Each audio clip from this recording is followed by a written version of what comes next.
Carpe Diem for Agri-Tech.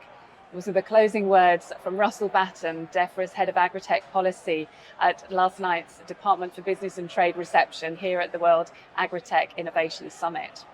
Now, there's been a lot of interest because of the inclusion of Agri-Tech in the government's industrial strategy. And last night there was some discussion around how to actually make the most of that, building on the announcement by Minister Angela Eagle. Now, I was very lucky to have a short one-to-one with the Minister, and she just announced the new Agri-Scale pilot programme.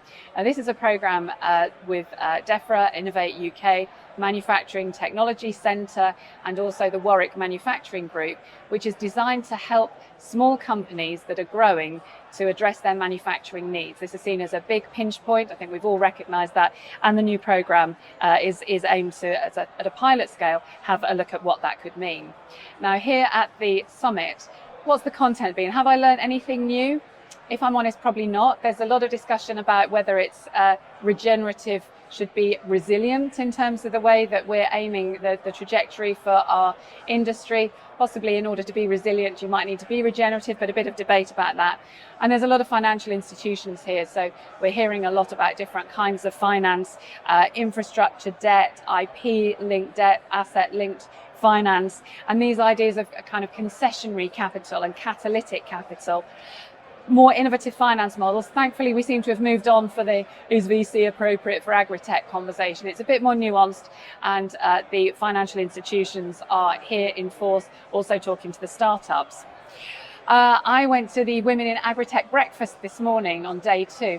Don't normally do women things, but actually I was minded to do it because I'm going to be honest, used to being the only woman in the room in our sector, in agriculture, but the gender diversity isn't quite so great here. There was a couple of panels with men only, so we had a bit of a chat about that this morning. It was definitely worth coming. There's so many of our members here, and a number of our future members here as well, I hope.